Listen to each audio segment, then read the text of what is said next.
computer. Okay, Hare Krishna. Sorry, we forgot to, for those who listen to recording, we forgot to press record at the beginning, but we're only a couple of minutes in, so we haven't missed much. Okay, Hare Krishna. Page 311.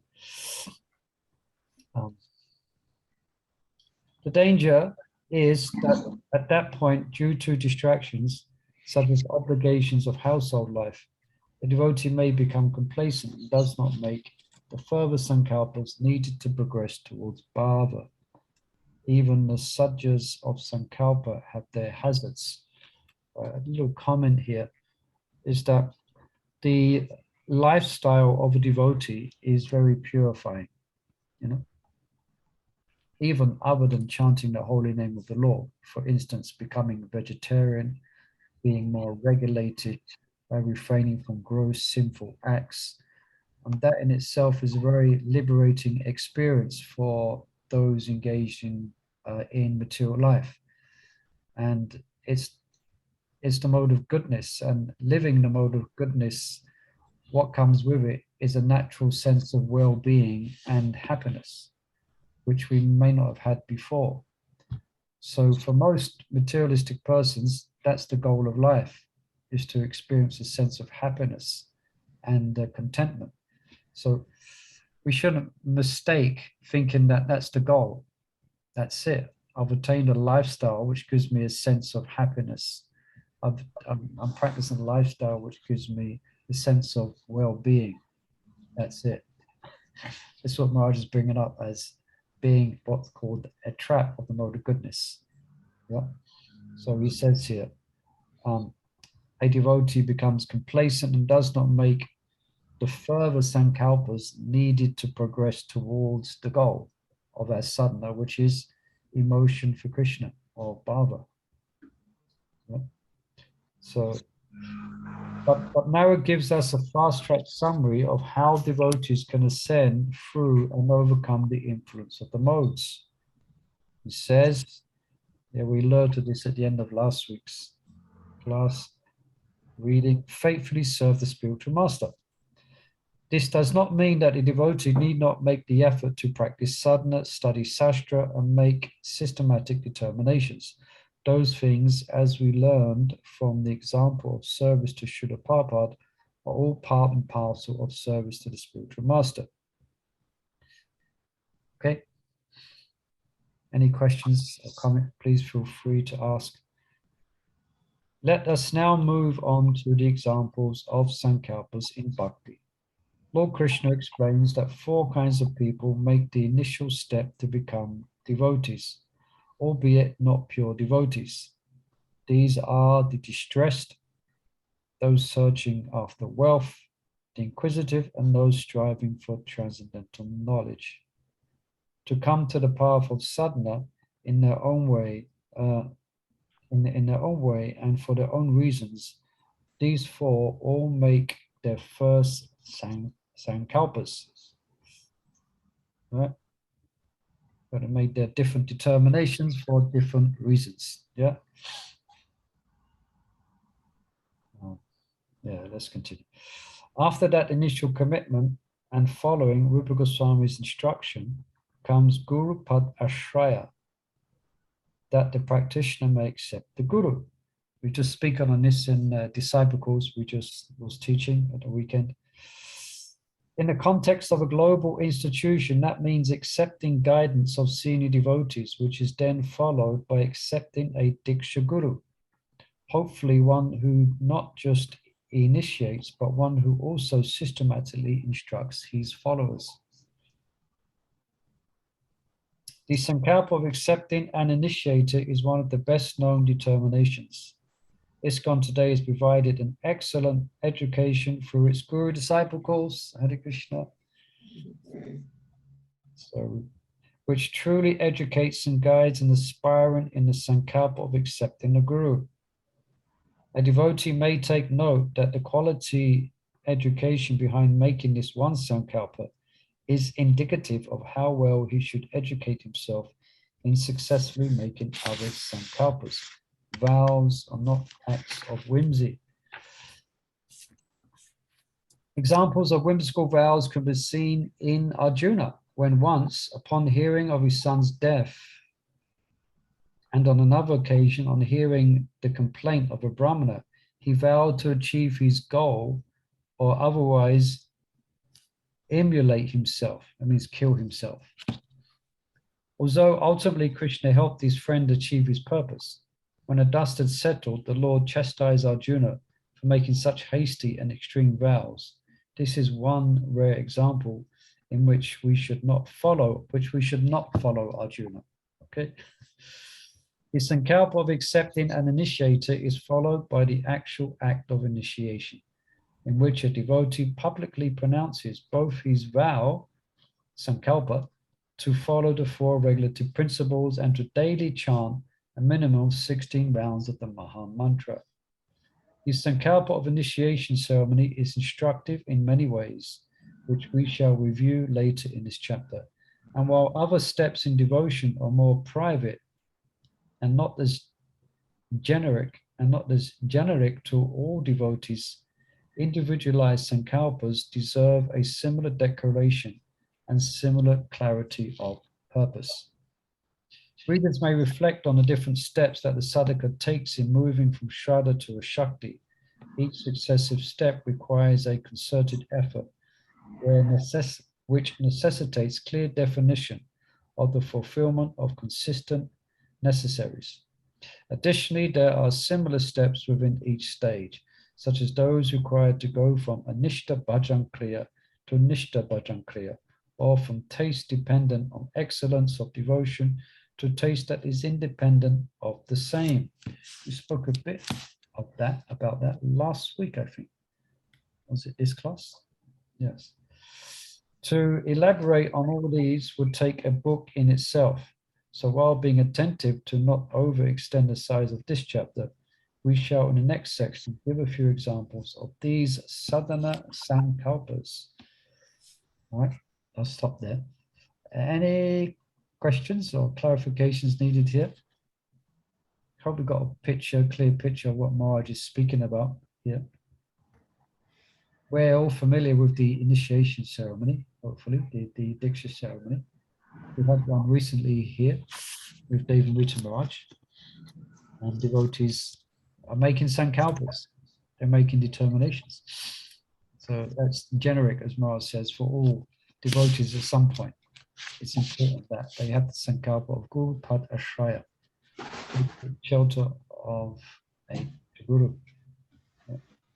Then Maharaj has mentioned also that other sankalpas may be more private and individualized according to your specific level of practice. But he's mentioning that they should be there. They should be understanding where we are and understanding what's the practical level for us to achieve. And he mentions 2 there. Anishta bhajan means unsteady practice, and moving from unsteady to nishta. Yeah. So if you want to understand what unsteady bhajan is, then there's a nice book we mentioned a good few times by Vishnu Chakravarti Thakur called the Madhurika Dambini. He details what it means to be unsteady and what it means to be steady. So, and that we mentioned about, he mentions taste dependent on excellence of devotion. Was it this reading we were speaking about that subject? I don't remember. I remember. Yeah, ruchi, the taste of ruchi has different levels. There's different levels. There's the beginning of ruchi, then there's more mature ruchi. So the beginning stages of taste is that one's dependent on the excellencies of how the kirtan is chanted. Remember that discussion? It's a nice, good musician, and they play nicely, and then one gets a nice taste. Yeah. There's another level of ruchi where it doesn't matter who's singing or what the musical presentation is. One has a taste. So there's levels that one is on, what to achieve. Yeah. All right. If there's no questions or comments, we can edge on. Hare Krishna Prabhu. I was Yes. today listening to a lecture on intoxication, how it's connected to the vows. And intoxication is not just alcohol or cigarettes or drugs or stuff like this, but also intoxication to one's position, like pride and, you know, recognition. So when we give the vows, we're not really completely ready to give them, are we? So it's like, is it like a promise to try to deal with our anarthas? Because nobody's really ready at that point, are they? Well, people might be, but it's really tricky, isn't it? Yeah, I guess if you look at it from that perspective, I mean, if we can expand the meaning of no intoxication. So you're speaking about more subtle, intoxicated by pride, etc. Yeah. Now, obviously, that will become purified as we progress in our spiritual life. But when it comes for diksha, at least we want to be confident that we can follow the gross understanding of that. That means we're quite confident that we're not going to go to the pub. And we're quite confident that we're not going to smoke drugs. We're quite confident that we're not going to, perhaps this one's more subtle, that we're not going to take any caffeine anymore. Yeah. We have some, and that confidence will come from having practiced that before we actually sit down to take initiation. Yeah. So we should be firm. We should have confidence that we can follow the principles before we sit down to take initiation. If that confidence is not there, then better we wait for some time. Yeah. So that's what's required for diksha. As far as the more subtle contamination of intoxication, you'll be waiting a long time for diksha if you're going to wait for that to go. We'll all be waiting. I don't know when we might take diksha if we're waiting for that level of purity, you know. But it's a good point. Interesting lecture you heard. Yeah, this is the type of thing that as devotees that we need to hear. Yeah, we can get intoxicated by our so-called achievements or our so-called position. You know, it's another aspect of intoxication. Yeah, so well taken. Yeah, but for diksha, at least you want to be confident of the gross aspect of that. Okay. Thank you. Thank you. Hare Krishna. Anybody else on that? Otherwise, we can read some more. Page 312, we have Anupama. Anupama, or is it? What's the correct pronunciation of that? Is it Anupama or Anupama? Whatever you like. All right, all right, there's no hard and fast rule. Okay. I mean, I thought it's just Anupama, but you know. Okay, Anupama. Okay, that must be the correct one because it's your name. That must be the pronunciation. Okay. Okay, we continue. Page 312, just below the 4 asterisks. Okay. Let us begin this section with devotional activities that we may take for granted and which are very clear examples of Sankalpas in devotional service. From there, we shall look at examples in more advanced devotion, examples that are built on the foundation of solid, regulated practice. Srila Prabhupada repeatedly, emphatically instructed his followers that they should chant a minimum of 16 rounds a day. This means an initiate is duty bound to chant 16 rounds and he could chant more. So when a devotee either occasionally or regularly vows to chant extra rounds, he has taken a serious sankalpa, one that Srila Prabhupada would no doubt approve of. Over many years, we have experienced that Srila Prabhupada's initiates and subsequent followers rarely exceed chanting 16 rounds, and some, or perhaps more than some, even neglect to follow the vow of 16. But that is another story. Readers may consider that in addition to accepting vows that are obligatory, they also accept vows that are voluntary, public or private, essential or optional, general or personalized. An example of voluntary sankalpa are those that a devotee makes for reading. These are not part of obligatory vows for initiation, but are certainly part of commitments that Srila Prabhupada expected his followers to make in order to perfect the process of bhakti yoga. There are many good examples in ISKCON today of devotees reading Srila Prabhupada's books and the books of our acharyas. We know of one godbrother who successfully adheres to the vow of reading Srila Prabhupada's 4 main books every year. Another godbrother follows the vow to spend the month of Kartik in Vrindavan in a daily 6-hour group reading, and still another reads aloud to guests the entire Srimad Bhagavatam over the course of a year, every year. There are other devotees who are extremely studious and who, for the purpose of facilitating proper education in Srila Prabhupada's teachings, have organized educational institutions in ISKCON. This was very much in line with the desires of Srila Prabhupada, who as early as 1966 wrote to the managers of the Radha Damodar temple in Vrindavan about establishing a school on the temple property. Now, if your father is agreeable to the proposal, the construction of buildings can now be taken up, and my American disciples are ready to spend for the proposed building of Sri Rupa Nuga Paravidya Pitha, the place where transcendental knowledge is taught in line with the teachings of Rupa Goswami and his followers. Yeah, just a little pause there. Okay. It's actually, everyone who's attending these readings, this is what Maharaj is speaking of. You made Sankalpas here.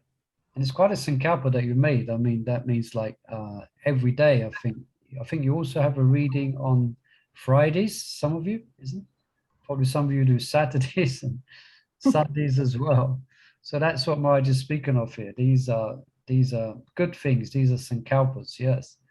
I'm going to spend an hour reading amongst other devotees and studying the scripture.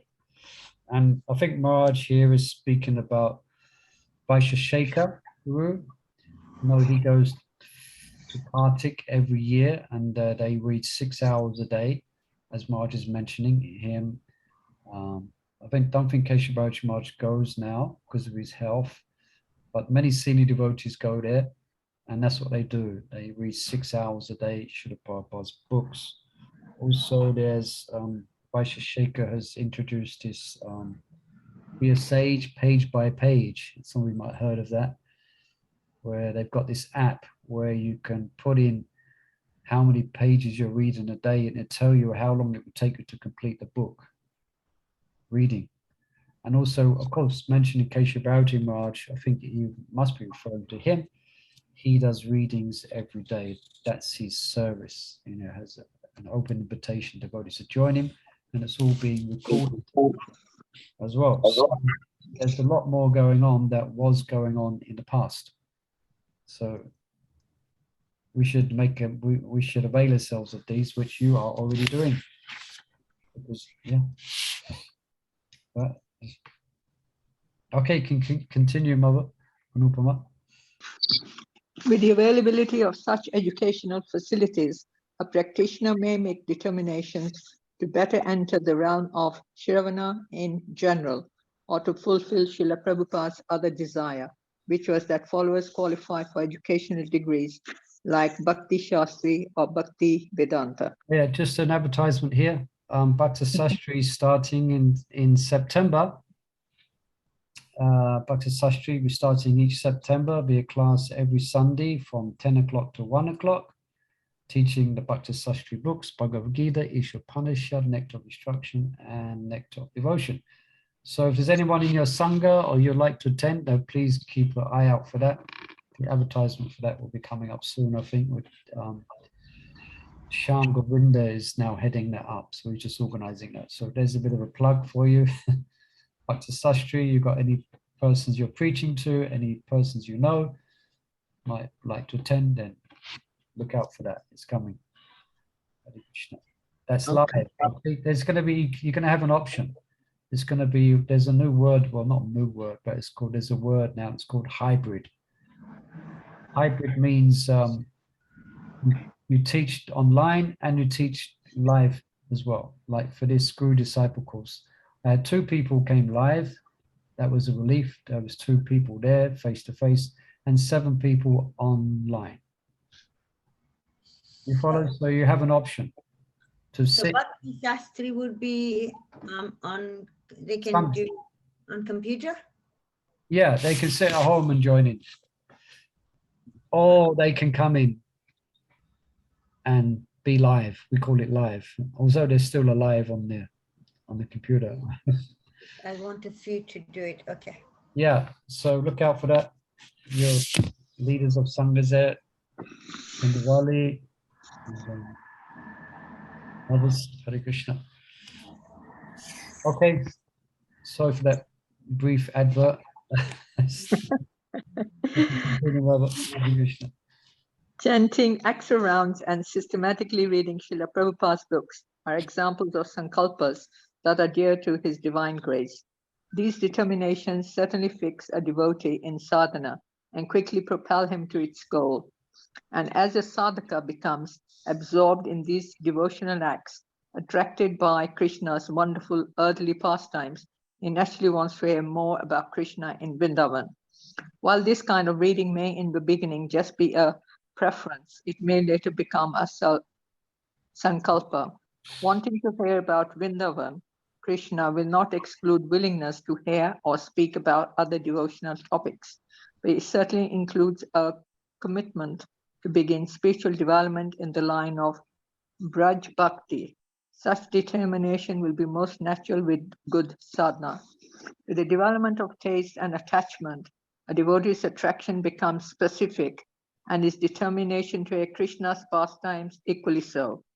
A devotee who is inspired by the principle of Tad Anuragi Janugami, serving Krishna under the guidance of one of his eternal associates, will want to hear about Krishna's dear devotees. Subala, for example, and while such a sadhaka may not make a formal vow, his natural determination may be more effective than any proclamation. Another example is the focused hearing of a devotee who is enchanted by the service of the maidservants of Srimati Radharani, the Manjaris. Such a devotee may avail himself of the books like Govind Lila Mitra or Krishna Bhavan Mitra Mahakavya, in which the conjugal rasa of Lord Krishna is dominant. By reading such books, an advanced devotee remains absorbed in thoughts of Krishna, thoughts that are in line with this transcendental aspiration. Because Chaitanya Mahaprabhu's special contribution was to make known conjugal love for Krishna, and because he instructed his followers to write on the subject, we find that there are innumerable books on Madhurya Ras in Gaudiya Vaishnava literature. And Srila Prabhupada taught us that the determination to read such literature nurtures a sadhaka's devotions. After encouraging serious practitioners to read books like Krishna Bhavan Mitra Mahakavya, His Divine Grace writes, any book of Krishna Leela, even this book, Krishna or our teachings of Lord Chaitanya, is actually solace for devotees feeling separation from Krishna. On the topic of separation, it should be noted that the intensity of such devotional emotion will correspond to the level to which attachment has developed.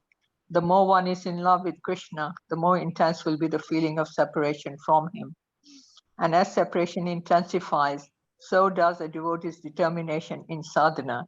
In other words, the pain of separation from Krishna will increasingly inspire a practitioner to hear about and remember how an associate of the Lord serves him and his favorite consort. This is the basic dynamic that gives rise to natural or spontaneous vows. Part 7 of this book elaborates on this topic in depth. Let's just pause there. I think there's quite a lot in that. Again, it's quite the theme of Sudha Bhakti in harmony. So we spoke quite a bit about this, different types of hearing. And the subject of Vipralamba or separation is one of the main subjects of this book. It's called Bhava Seva, or the actual underlying mood of our chanting. The underlying mood, our heart's disposition when we're chanting the holy name. It's Vipralamba, separation. And as a whole, as Marge is referring to, part 7 is just on that. So that's quite a very interesting read when we get there. But any questions about this? Marge is speaking about perhaps more advanced levels of spontaneous practice and focused reading. These books, Govinda Lilamrita and Krishna Bhavanamrita Mahavakya, these are books that speak about Astakaliya Leela, Krishna's pastimes throughout the day, in the 8 sections of the day. Yeah. And this will all be done under direction of one's Shiksha or Diksha Gurus. Shiksha Gurus or Diksha Guru. There's only one Diksha Guru. All right. Any clarifications here?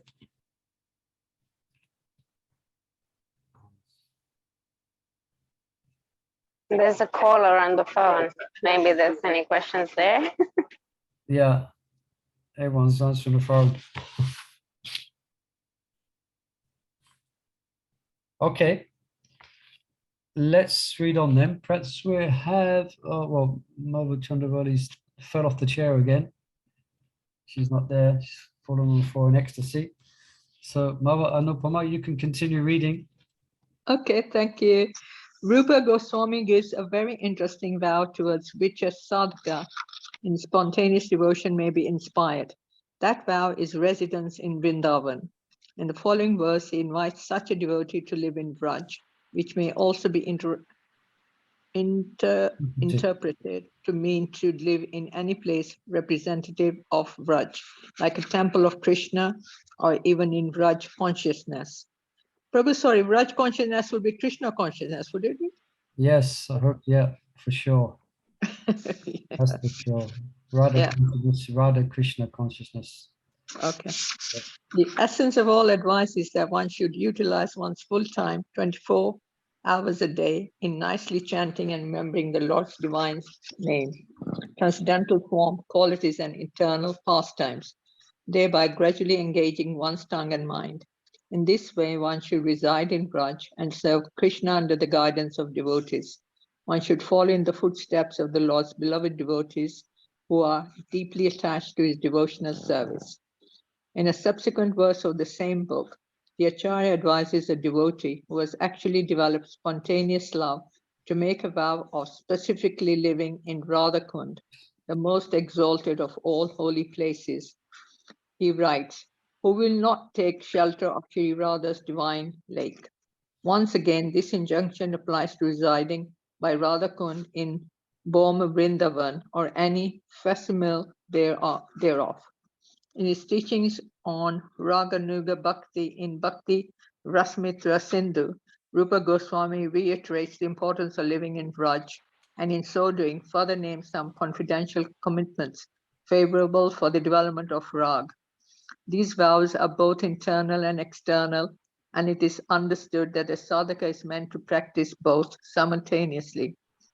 Internal vows are meditations on Krishna, selecting and following a Vraj Bhakta, and conversing with the like-minded about that eternal associate. External vows are reinforcing the conduct that is characteristic of a regulative devotee.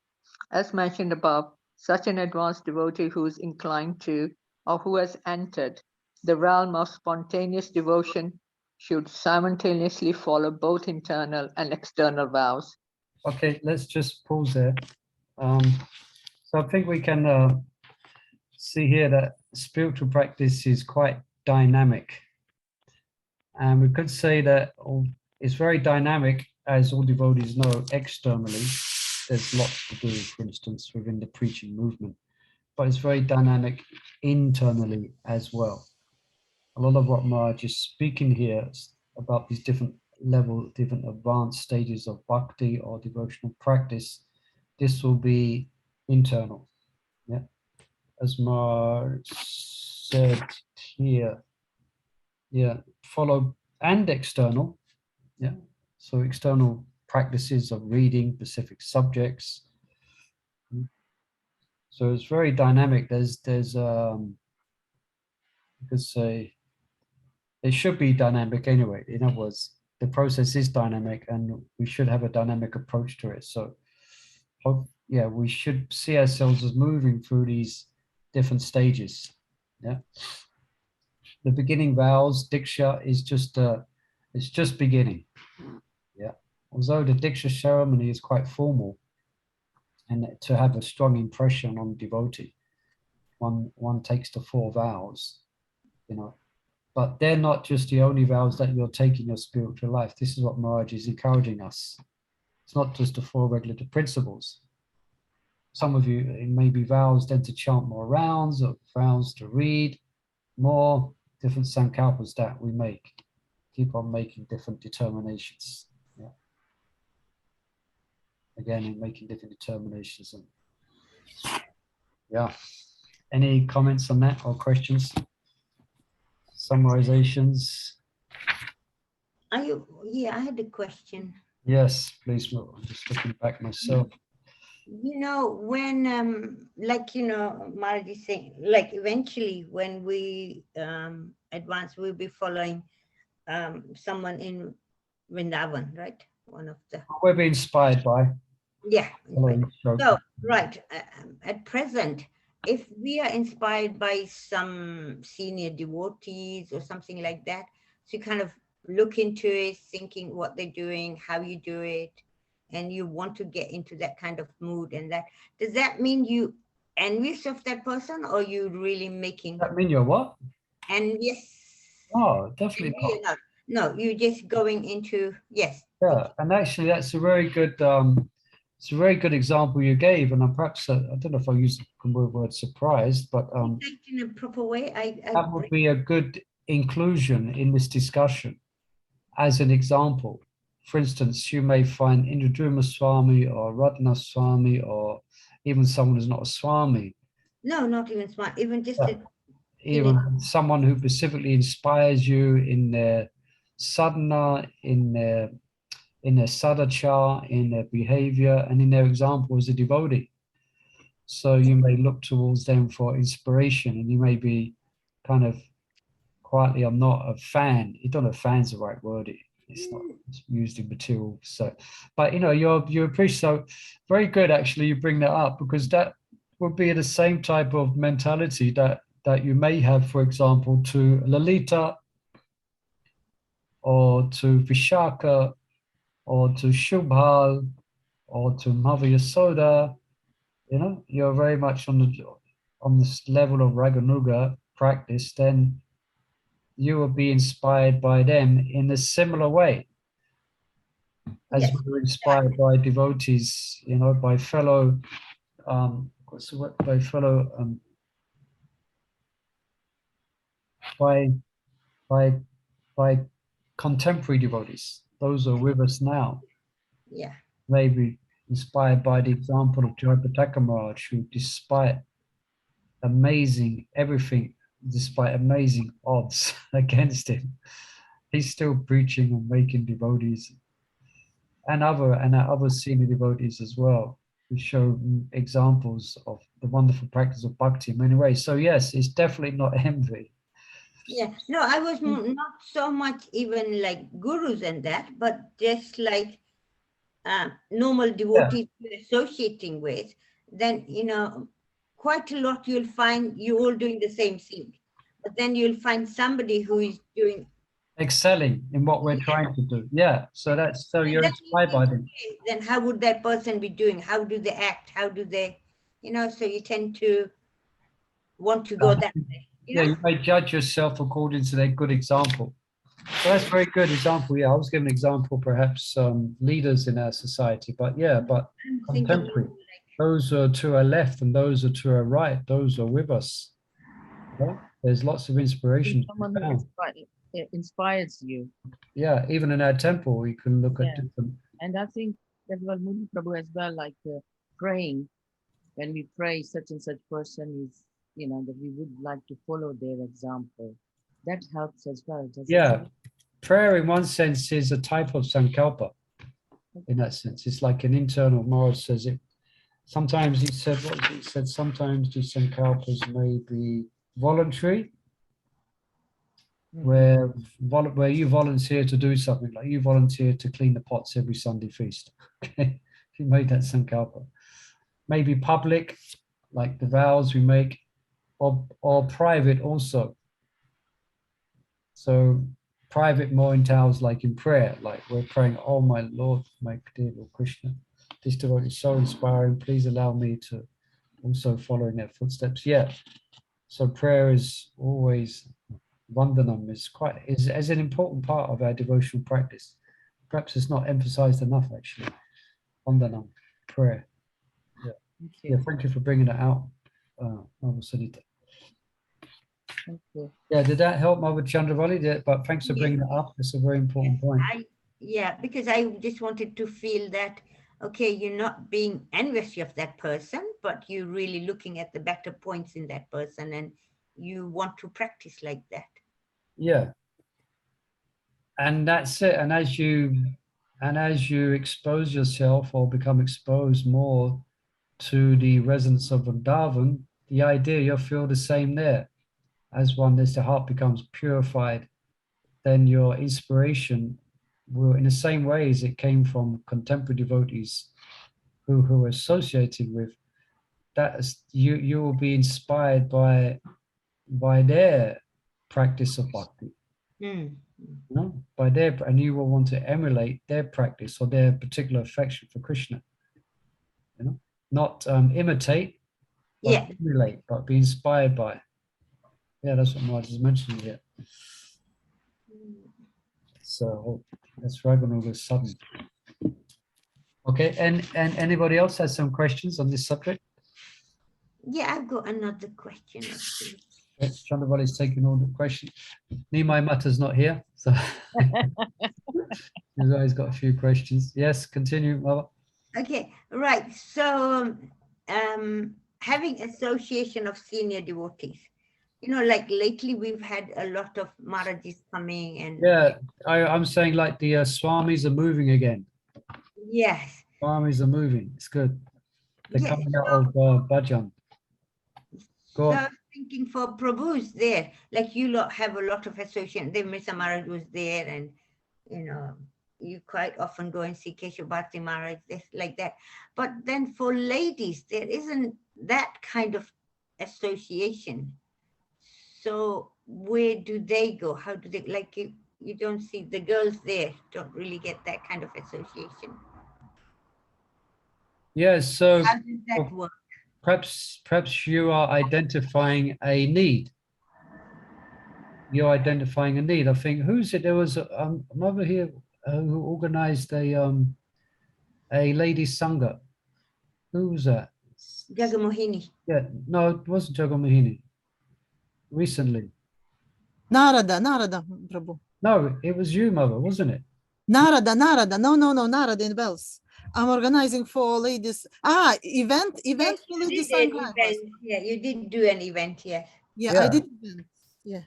So yeah, so I think that's a legitimate need, you know. Come on, Jambavati. Now you need to do So it. perhaps Mother Jambavati, perhaps Invite us. yeah, I mean, so I think you're identifying I was just looking in like how to get association, even for me as well. I mean, how can I get senior association? You can't go around. I mean, I spoke to Devamrita Maharaj and things like that, but it's not like you lot be personally involved there. Well, yeah, I mean, I guess so. I see your point. Yeah. Also, even though Devamrita Maharaj was here, I mean, I was hoping to perhaps he might do a Ishtagosti or something, but I didn't get much association with him at all. Keshav got good quality association. Doi Mahaprabhu got good quality association. Yeah. And one of our boys was driving him around, and he was glowing this morning. He was so enlivened by it. Lucky him. Yeah, Mateus, you know, one of our an Italian devotee. But yeah, so we should look out for it. And how can we get it? If you could, for example, you know, next time a Swami is coming or a senior devotee, you could have arrange a sangha. You know, arrange an online sangha even between your group. For instance, your group here, you could do That's a something good like that. idea. Yeah, that's a Your good group here, so you could invite so and so Mirage to actually speak instead of then it'd be a good change for me. Plus you can have a good change. That's a good Have a idea. change for seeing me all the time. You could invite because they're quite sought after, but Swayam Bhagavan Keshav Maharaj, or perhaps more relevant to maybe senior lady disciples, Omala, those who are, those who are Vanaprasthas or not, but senior ladies in our movement, You can invite Mother Vishaka, for instance. You could invite her, give her a subject to speak to your group about. Yeah, a good idea. I can look on that one. One idea, It's just that like I used to talk to these Maharajas when they were here at the flat and things like that, when they used to stay. Yeah. Miss that personal talking to them, Yeah. Anyway. Absence makes the heart grow fonder. So we see the opportunities we had in the past, and now we might not get the opportunities. So we should keep a lookout on the eye for when those opportunities do come. Okay. Good point. Right, let's have it. We've got 5 minutes. Perhaps you can read, Mother Chandravali. You had your hand up. I don't know if you took it down again, but if you want. Where are we though? Bottom of page 316. Okay, after the star. Okay. After the Ashtochas. Let us briefly consider how the two verses paraphrased above would apply to a devotee drawn to natural attraction.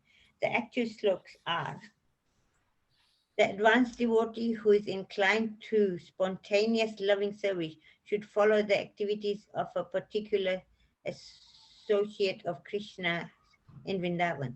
He should execute service externally as a regulative devotee, as well as internally from his self-realized position. Thus, he should perform devotional service both externally and internally. The devotee should always think of Krishna within himself and should choose a very dear devotee who is a servitor of Krishna in Vrindavan. One should constantly engage in topics about that servitor and his loving relationship with Krishna. And one should live in Vrindavan. If one is physically unable to go to Vrindavan, he should mentally live there. Can I ask a quick question here? Yes. A devotee should always think of Krishna within himself and should choose a very dear devotee who is the servitor of Krishna in Vrindavan. Okay, how does that come about? You don't go around choosing, okay, I will follow Subal, I'll follow Lalita, I'll follow this one, I'll follow that one. It has to be, your nature has to be with that kind of nature of that devotee. Am I thinking wrong? Yeah, I'm just reading the rest of this verse.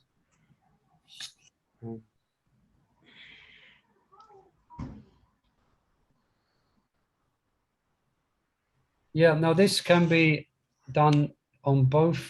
Even this practice is Raganuga sadhana, which means it's a practice. It may not be spontaneous, but you're practicing. So the meditation is very general and it's not specific at the stage of practice. So it really is down to your heartfelt attraction. Now that heartfelt attraction may not be it may not necessarily become from a symptom of bhava, of natural attraction, but it's just a choice that you make. And it's there, and you do it in order to practice forthcoming that attraction being from a realized state. But basically, yeah, so you can practice it. Even that's why I was trying to read the verse, because I'm sure the verse in the purports here, this stage should be this practice of meditation on Vrindavan should be done at the stage of bondage and liberation. So the stage of bondage means at least you're at the stage of nishta, you're at the stage of steady practice. So you may identify in a very general way and like the mood of Lalita. Like Lalita's, she's quite, She's, could say she's, I don't know if it's the right word, but she's the troublemaker. She's the one who encourages Radha to be hard to get, to show her anger. So she has a certain, and it's all to enhance their pastimes. Say, for example, well, of course, the classic one is not so classic, but Madhumangal, or or Radharani herself. Even you may be inspired by her, but it's very general. It's general, and you're not meditating on your personal service to these ragatmika devotees. That will be sahajism. That will be taking it too far at the stage of bondage. So it's a general inspiration that you feel. So you don't have to be, it's not as if you have to sit there and wait, and don't get too, in one sense, don't get too analytical about it, because analysis by, paralysis by analysis.